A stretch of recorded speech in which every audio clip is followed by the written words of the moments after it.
Kalau di daerah Ngusian sendiri permasalahan yang terjadi ketika ada pernikahan usia dini ya, itu seperti apa Mbak Erlita? Iya, jadi kalau di Ngusian sendiri sebenarnya kan jarang sekali ditemukan pernikahan anak. Kalaupun ada, rata-rata memang bukan dikarenakan ekonomi atau apa, tapi memang lebih enak kerjanya ya kalau di Ngusian ya. Iya, jadi kebanyakan memang dari faktor adanya kehamilan sebelum pernikahan. Itulah kenapa ada pernikahan anak di Ngusian. Tapi kalau yang lain seperti faktor ekonomi atau faktor budaya, saya rasa sudah tidak mungkin, tidak ada. Maksudnya anak yang baru lulus SMP harus nikah tuh sudah tidak ada. Sudah tidak ada. Jadi ya kembali lagi, yaitu tadi kita memang bagaimana dari orang tua itu memberi pengertian dan pengawasan kepada anak-anaknya agar tidak terjerumus ke. Ini fenomenanya berbeda tidak ketika itu ada di daerah di Ngusian dengan di kota, Bu Eva, untuk pernikahan? Ada perbedaan ini nggak? Yang susah itu kota enggak, desa enggak gitu ya. Itu yang Maka, agak susah. Iya. Jadi kalau di kota itu mungkin akan lebih banyak dari di Ngusian. Kenapa? Karena mereka tingkat pergaulannya juga beda sudahan gitu kan. Lalu kondisi wilayah juga mempengaruhi. Kalau sudah semi-semi pinggiran kota itu kafe banyak di mana-mana gitu kan. Terus blogspot wifi di mana-mana gitu. Tempat nongkrong. Terus biasanya kalau di kota ini kan sampai malam ini sampai kan masih 24 jam. 24 jam. Kalau di Ngusian kan jam 8 sudah krik gitu mungkin ya. Waktunya pada betul, gitu mau pulang malam juga kan ngeri gitu kan. Kalau di kota kan rame terus terang semua gitu. Jadi ya akan berbeda, tentunya pasti berbeda. Berbeda dari segala macam, mulai dari gaya hidup, lingkungan, budaya, lalu remajanya beda sudahan.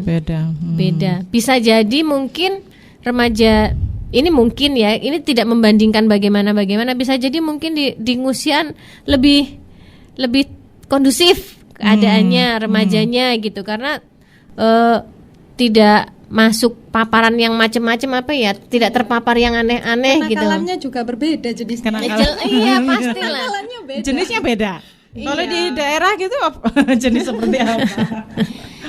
Ya macam-macam sih sebenarnya, mungkin juga ada terjadi di kota juga, di daerah juga terjadi. Cuma yang sering sekali saya mendengar keluhan dari para kepala desa itu coba sesuatu yang apa ya? Kalau kita bisa bilang tuh narkoba, tapi bukan kayak pil, bukan narkotika, bukan psikotropika. Apa oplosan? Ya mungkin bisa cium-cium bensin atau ngelem gitu itu. Iya mungkin ya itu tadi. Yang mungkin waktu di kota itu sudah tergeser ya. Iya. Itu sudah geser kan mungkin di kota lebih gampang untuk mendapatkan pil. Nah, gitu. mungkin kalau di daerah masih laki mahal, Mbak Rita. Ya kan kalau narkoba, kalau tapi kalau pil double L itu masih murah banget loh. Iya, dan kayaknya juga cuma akses untuk mendapatkannya mungkin kalau di Ngusian kan harus mendaki gunung, lewati lembah. Gitu. Iya. Tapi ya sampai sana juga itu kayaknya. Ya tetaplah nyatanya bisa sampai juga gitu. Iya. Mbak Arlita aja juga nyampe sini. Estina. Mbak Estina. Iya Mbak Estina, lupa. Mendaki gunung dulu. Sungai. Nah, ini ada basis semacam survei nggak nih? Ketika itu pernikahan usia muda, kemudian tingkat perceraian untuk pernikahan usia muda ini seperti apa? Atau ya baik-baik aja lah? Pasti tinggi. Kenapa ya? Karena tadi itu ada beberapa hal yang dia nggak siap. Efek dari pernikahan muda secara psikologis, secara mental itu nggak siap loh. Apalagi pernikahan anak ya, di mana anak-anak seusianya masih bermain, masih belajar, dia sudah harus menghadapi kemelut rumah tangga. Mungkin awal-awal masih dunia milik berdua, yang lain kontrak gitu ya.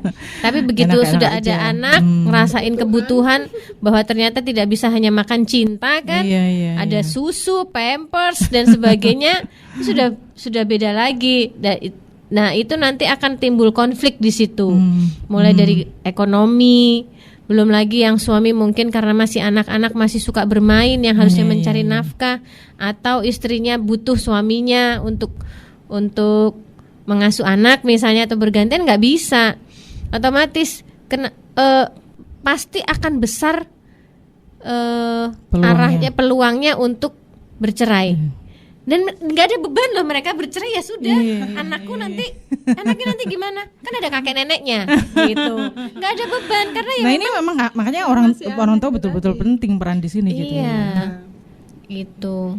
Dan rata-rata yang menikah di usia dini atau pernikahan anak juga. Pasti orang tuanya yang menjadi pengasuh anaknya atau cucunya. Nah ini ketika sudah ada begitu, anaknya sudah kadung istilahnya begitu, mau gimana lagi? Jadi apa yang harus dilakukan sebagai orang tua gitu, Bu? Menerima. Oh gimana? Supaya ini bisa berlangsung gitu. Pernikahannya ini bisa berlangsung ya. Bisa awet. Rata-rata orang tua juga bingung loh. Awet, anak cucu nanti masa depannya gimana karena yang laki belum bekerja, enggak awet kok ya aku si malakama ya yang jadi orang tua ya. Ini sama-sama kita mbaknya punya Iya sudah punya anak. Tapi belum cucu. Belum ya. Ini kita sama-sama punya anak ya. Bayangkan kita semakin tahu fenomena pernikahan anak dan pernikahan usia dini itu semakin parno loh. Saya kalau ngerasain anak saya itu bayangin ya Allah nanti kalau itu parno gitu. Bukan parno bahwa bagaimana, tapi parno bagaimana mereka nanti pergaulannya di masa depan. Betul. Itu yang sampai makanya kalau namanya orang tua berusaha ya mewanti-wanti dari sejak dini. Memang lebih baik antisipasi gitu ya Bu. Mengenalkan tentu lebih baik alat reproduksi, tentang mengenalkan tentang bagaimana menjaga dirinya. Itu mulai dari sejak dini banget. Bagaimana bahwa anggota tubuh ini tidak boleh disentuh oleh siapapun, bahkan kamu juga tidak boleh berganti baju selain di kamar mandi atau di kamar. Jangan sampai ada orang lain yang mengenalkan rasa malu sama anak. Itu betul. Harus. Kadang-kadang orang tua itu rancu loh. Kenapa? Pada saat kita bilang jangan ini ya ganti baju depan orang banyak misalnya gitu. Tapi ganti baju depan anak. Tapi dia renang, ya terutama renang. Renang ganti bajunya cepet-cepetan di depan orang. Kan ini sudah menimbulkan kerancuan gitu, kebingungan sama anak gitu. Jadi kita juga harus komitmen pada saat kita ngajarin tahu malu, kita juga harus komitmen walaupun di kolam renang misalnya tetap ganti baju di dalam. Gitu. Dan itu harus kayak misalnya dia namanya anak-anak kan seneng ya pakai baju yang enggak karena sumuk kan. Terus kalau mau keluar kalau anak saya sudah bisa begini, "Mama, Kakak perlu pakai jaket enggak?" "Ya iya dong." "Kenapa coba kok harus pakai jaket?" Saya gituin. Aurat. Gitu. Jadi itu harus kita ajarkan dari kecil. Mempunyai rasa malu. Kadang pasti nanya, namanya anak kecil pasti nanya, "Kenapa sih kita harus nutup? Kenapa sih kita harus pakai jilbab? Kenapa sih harus pakai baju panjang?" Gitu. Pasti nanya dia. Nah, itu kita kenalkan dari sekarang. Karena mumpung mereka masih menganggap bahwa kita orang tua adalah semestanya, ya kita harus ceritakan kesempatan itu masukkan terus lama-lama akan tertanam. Itu sih. Karena berawal dari kecil, rata-rata mereka tidak tahu bahwa kesehatan reproduksi itu penting, bahwa mempunyai rasa malu itu penting, bahwa menutup aurat itu juga penting gitu. Akhirnya ya banyak remaja-remaja yang menganggap bahwa karena ketidaktahuan itu tadi bahwa misalnya nih contoh ya, saya pernah melakukan KIE di salah satu kecamatan, mengajukan pertanyaan lewat tulisan kan. Pertanyaannya apa? Ini kelas 6 SD loh. Saya cuma dimasukin 1 kali bisa hamil nggak ya? Ini kelas 6 SD loh. Ngeri nggak sih? Itu yang sampai kelas 6 SD 12 tahun kira-kira. Karena memang waktu itu kita sasarannya 10 sampai 12 tahun. Gitu. Lalu pertanyaannya, kalau dimasukkan jari apakah saya masih perawan? Saya nggak tahu di kelas berapa, tapi rentan usianya kan 10 sampai 12 tahun. Begitu. Itu kan ngeri banget. Itu kan jadi cewek berarti ya Bu ya. Kalau yang berarti cewek. Berarti cewek. Karena memang kan anak-anak cewek ini kan menjadi menjadi sasaran ya, menjadi sasaran utama pelaku pernikahan dini kan. Kalau kita lihat di data kan 1 dari 9 anak perempuan. Itu tadi banyak kasus-kasus yang mungkin sebenarnya kita nggak sadar bahwa anak-anak yang masih SD inilah yang harusnya kita sudah mulai sampaikan tentang pentingnya menjaga kesehatan alat reproduksi. Dan itu harus juga dilakukan. Biasanya kan orang tua suka malu ya Bu untuk menjelaskan, menganggap tabu untuk menjelaskan hal seperti itu pada anak-anak. Betul. Itu. Saya bahkan kemarin waktu menyampaikan tentang kesehatan reproduksi anak usia dini, salah satu ini pegawai ya, padahal ya pegawai loh, bilang, apa pentingnya sih? Mereka juga nanti akan tahu sendiri kok bahwa ini namanya ini, bahwa ini namanya ini gitu. Apa pentingnya kita harus menyampaikan itu sekarang? Dan ternyata itu penting loh, karena ini karena pengalaman itu ada di anak saya ya. Jadi saya kalau mandikan anak itu selalu menyampaikan ini namanya ini, misalnya etis nggak ya nyebut ini namanya ini harus dijaga ya, vagina, jangan sampai gitu. Ada yang pegang. Nah ya misalnya ini namanya karena perempuan ya ini namanya vagina gitu. Kadang-kadang saya mau menyebutkan itu juga takut karena kita ada di lingkungan persepsi orang. Padahal nama alat kelamin itu sama dengan anggota tubuh lainnya sebenarnya. Tapi mereka ini padahal bilang gini, ya nggak mungkin lah kita mau ngomong itu kan bikin malu, itu saru gitu. Itu ya, padahal ternyata anak saya pada saat saya bilang ini namanya vagina nak, kalau perempuan ini namanya vagina, ini nggak boleh disentuh sama orang lain. Tidak boleh juga kalau kakak misalnya habis buang air kecil disentuh atau minta tolong orang laki-laki, guru laki-laki, atau itu nggak boleh. Kalau di sekolah berarti kakak bolehnya sama ustazah ya, sama ustazah saya bilang gitu. Kalau di rumah, selama masih ada mama sama mama, kalau nggak ada sama oma saya gitu. Jadi dia nanti dia pasti akan bertanya. Dia akan bertanya. Dan itu saatnya kita memberikan edukasi sesuai usianya. Jangan dalam-dalam juga gitu. Kadang-kadang kan juga ada buku yang isinya gambar-gambar ya yang mengenalkan alat reproduksi, karena anak kan biasanya lebih masuk dengan gambar. Kita sampaikan juga di situ. Itu ternyata efeknya juga besar. Begitu pada saat misalnya dia bermain tanpa sengaja temennya laki-laki menyenggol, dia akan cerita, Mama, aku tadi tuh main ya, maaf ya, vaginanya disenggol gitu. Itu nggak apa-apa ya gitu.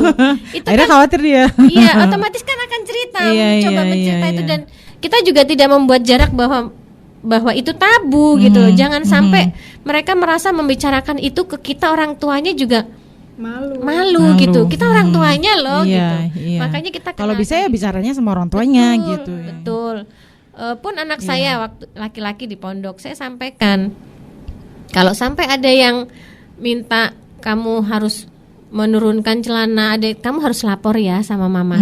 Kalau malu sama mama, lapor sama Yaya. Saya gitu. Itu harus diwanti-wanti banget. Jangan sampai mereka tidak mau bercerita karena takut diancam misalnya begitu. Itu juga yang perlu pembekalan ya sama anak itu yang kayak gitu. Kalau dari kecil tuh mungkin lebih tertanam ya. Maksudnya kan jadi terbiasa sehingga menjadikan kebiasaannya sampai besar. Betul. Beda lagi kalau kita mengenalkannya ketika dia sudah remaja. Pasti akan lain lagi. Memang seharusnya kesehatan reproduksi itu sudah dikenalkan sejak anak usia dini. Dan itu pun mengenalkannya harus sesuai dengan usianya. Iya. Tapi ternyata memang kita ditentang loh. Saya beberapa kali menyampaikan itu ditentang. Maksudnya ditentang sama beberapa orang tua, bahkan karena orang berbeda-beda. Tabunya itu Bu. Masih suka pakai istilah di tengah dikira kita kan sudah modern gitu ya. Tapi di tengah itu bahkan mereka masih suka menggunakan istilah-istilah misalnya burung gitu. Bukan nama-nama hewan untuk alat reproduksi. Padahal kan harusnya nggak seperti itu juga. Karena mereka itu tadi merasa tabu. Padahal saya sudah sampaikan itu namanya. Secara ilmiah itu namanya gitu. Tapi mereka menganggap bahwa itu tidak sesuai dengan budaya kita. Setiap orang berbeda. Makanya sebenarnya peran keluarga itu sangat penting, karena harusnya dari kecil itu ditanamkan. Nah, tapi kalau sudah kemudian akhirnya terjadi ya harus juga ada penerimaan dari orang tua, dari sekitar. Jadi begitu anak ini sudah terjadi KTD, kehamilan tidak diinginkan khususnya karena biasanya pernikahan anak atau pernikahan usia dini terjadi kebanyakan karena kehamilan tidak diinginkan. Kalau pun sudah terjadi, akhirnya kalau mereka mengatasi sendiri kemudian ada aborsi dan sebagainya gitu kan, karena mereka malu atau takut atau melahirkan kemudian dibuang. Nah itu yang banyak ya, banyak yang kejadian masih begitu. Banyak banget. Nah karena faktor itu tadi, keluarga, kedekatan dengan orang tua kurang, bahkan yang sangat dekat pun kalau memang dia terjadi, nonton kan yang ini Little Mom itu kurang dekat itu kan memang dia juga deket tapi mau ngomong sama orang tuanya kan takut mengecewakan, takut membuat sedih, takut menyusahkan gitu ya. Padahal begitu dia ngomong orang tuanya welcome banget aja, gitu. Dan memang itu yang dibutuhkan. Kalau memang sudah terjadi, orang tua harus saling bergandengan tangan, tidak usah lagi menyalahkan. Kalau usah lagi menyalahkan. Iya, mau menyalahkan siapa, sudah kejadian ya. Siapa yang mau disalahkan? Gitu kan semua salah kalau sudah begitu, karena mungkin kurang perhatian, kurang komunikasi antar. Tapi marah kan otomatis, Bu. Iya jelas. Iya, tapi yang paling harus menerima. Marah dan menyalahkan biasanya gitu. Iya, biasanya bapak gini, ibu sih kerjanya WA-an terus. Ya bapak salahnya nggak pernah pulang gitu ya. Akhirnya gitu. Lihat tuh anakmu, emangnya cuma anakku aja gitu. Giliran jelek aja nunjukinnya. Nggak mau ngakuin anaknya. Oke, Mbak Erlita ya. Estina lah, lupa lagi Mbak Estina. Mbak Estina, ada pesan mungkin untuk para orang tua terutama dan juga anak-anak muda, belum menikah? Sudah. Oh, sudah. Maksudnya untuk diri saya sendiri, karena saya masih punya anak yang masih kecil-kecil. Harusnya saya mulai mengajarkan kepada mereka tentang pengenalan, setidaknya itu mengenal kesehatan reproduksinya. Tentang anak saya masih pakai Pampers, jadi setiap berganti Pampers itu harus dicuci, setidaknya seperti itu. Biar tidak ada penyakit atau apa. Terus kemudian untuk yang mungkin mama dan papa yang anaknya sudah remaja, bisa terbuka dengan anak, karena kita tuh menempatkan diri kita sebagai temannya anak-anak. Jangan sampai anak-anak itu takut cerita kepada orang tuanya. Kebetulan saya juga dibesarkan di keluarga yang sangat terbuka. Jadi saya tuh dengan ayah dan ibu saya dulu hampir semua saya ceritakan. Teman saya siapa, itu orang tua saya mengenal. Bahkan waktu itu di usia saya SMA itu pulang malam tuh kan masih tabu ya. Pulang malam tuh masih tabu. Dengan tuntutan circle saya tuh menuntut nonton konser sampai malam. Jelas saya nggak diizinkan. Akhirnya boleh ketika teman-teman saya nginep di rumah saya. Kan jelas nggak keluyur kemana-mana malamnya. Setelah nonton konser kita pulang ke rumah saya, itu boleh ya. Intinya orang tua itu ketika memiliki remaja harus menempatkan dirinya sebagai sahabatnya anak-anak dan juga mau terbuka terhadap perkembangan zaman sekarang, karena eranya orang tua dulu tidak sama dengan eranya anak-anak remaja zaman sekarang. Seperti itu. Terus kemudian bagi orang tua yang anaknya terlanjur menjadi pelaku, diluas-luaskanlah hatinya untuk menerima dan didampingi anaknya sebagaimana seharusnya orang tua. Ya seperti itu.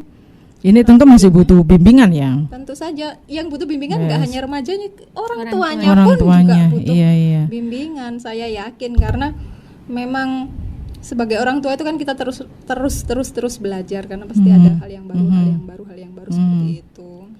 Pokoknya hindari saling menyalahkan itu tadi gitu ya. Tapi biasanya perjalanannya itu memang nggak gampang gitu ya, perjalanan untuk membimbing anak-anak yang sudah kadung apalagi yang masih belum siap gitu ya Bu Eva ya. Masih belum siap secara finansial, apalagi akan banyak permasalahan nanti untuk berjalannya pernikahan usia dini ini ke depannya gitu. Orang kita aja yang nikah mateng aja permasalahan banyak ya. Apalagi yang pernikahan dini. Nah, ini makanya kan sangat lebih berat. Saya nggak bisa bayangin ya. Saya menikah itu sudah termasuk usianya terlambat. Saya menikah di usia 32 tahun. Berarti kan sudah sangat terlambat banget ya. Itu pun rasanya kadang-kadang itu kita pun masih menghadapi tetap belajar sampai sekarang ya Bu ya. Menghadapi konflik rumah tangga, katanya nikah itu enak, gini banget sih gitu ya. Jadi kalau ada yang menikah tuh malah jadi gini, welcome to the jungle ya. Iya, apalagi yang anak-anak muda yang kemudian potong kompas biasanya ngambil keputusan gitu ya Bu. Karena yang mereka pikir hanya cinta, yang mereka pikir itu bahwa menikah itu hanya aku dan kamu dan cinta gitu kan. Dan mungkin pergaulannya juga atau wawasannya kurang luas bahwa jadi remaja itu harus diluaskan wawasannya, banyak baca berita, bukan hanya lihat konten-konten yang enggak baik gitu ya, tapi banyak berita, kembangkan diri. Misalnya dia sudah mulai namanya remaja kan, mungkin tingkat libido naik ya, keingintahuan naik, itu alihkan. Terus dia harus pasang target, aku mau apa sih gitu loh. Jadi supaya dia itu benar-benar harus mengejar impiannya, memperluas jejaring, berteman dengan siapa saja. Jadi jangan terpaku karena si itu pergaulannya begitu, si itu pacarnya begini, aku pingin gitu. Nggak usah gitu. Kamu nanti akan menikmati sesuatu di waktu yang tepat gitu. Kalau yang tepat itu katanya indah katanya ya. Indah pada waktunya. Indah pada waktunya. Emang begitu ya Bu Eva ya. Iya betul, indah pada waktunya. Indah pada waktunya. Nikmati masa muda. Kalau sekarang ini masih nanti muda, kalau setelah gitu menikah ya. tuh bener-bener gini, ya Allah kenapa sih aku dulu gitu. Orang saya yang nikah sudah usia segitu aja gini, kenapa aku coba kalau nggak ada aturan bahwa harus menikah gitu, aku masih nanti dulu lah gitu. Karena memang enak banget loh mengembangkan karir ya, apalagi setelah kita kan punya cita-cita. Walaupun nanti ya hasilnya tidak sesuai dengan cita-cita, tapi setidaknya kita sudah mengejar gitu kan. Iya. Ternyata enak banget loh. Sampai kadang-kadang proses mengejar itu ya. Iya.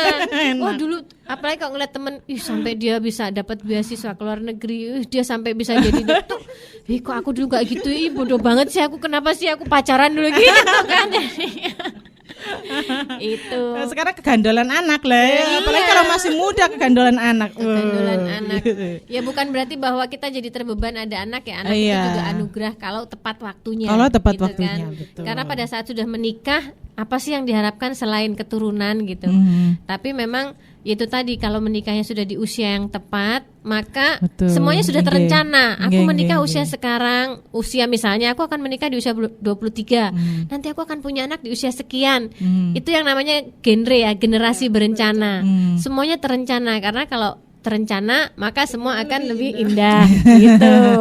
Nah, pada saat sudah terencana punya anak juga seneng karena sudah siap. Kita sama suami juga sudah sama-sama enak. Sekarang bayangin kalau misalnya visi misinya menikah apa sih, kalau cuma tujuannya hanya kue mau cokoran sarungan ya, dan aku belanja dasteran ya sudah, akhirnya bubrah gitu ya. Tapi kalau visinya sudah yang lebih lebih fokus, terus lebih terencana, pasti beda deh. Insya Allah gitu. akan diminimkan ketika ada masalah gitu. Betul gitu. Dan agama ya, agama dalam keluarga itu bekal banget. Karena kalau sudah kita mengajarkan ke anak takut sama Allah, takut akan dosa, insya Allah dia juga akan kuat. Tapi itu tadi harus komitmen. Antara orang tua harus komitmen dalam mengajarkan sesuatu ke anak. Nggak bisa si ibu A, si bapak B. Karena anak pasti akan mencari yang lebih menguntungkan. Buat dia. Iya, gitu. Oke, Bu Eva terima kasih, Mbak Esti terima kasih. Gak kerasa ya Mbak ya? Gak kerasa. Ngobrolnya seru. Oke, insya Allah nanti ada kesempatan untuk kesini lagi ya. Insya Allah ya. Oke, terima kasih sudah hadir dan mudah-mudahan sukses untuk segala program ke depan. Amin. Amin J. Oke, dan sahabat santri terima kasih untuk Anda yang selalu setia bersama kami di podcast Saya Jumat. Saya pamit, khairun nas anfa'uhum lina, sebaik-baik manusia adalah yang bermanfaat untuk yang lain. Assalamualaikum warahmatullahi wabarakatuh.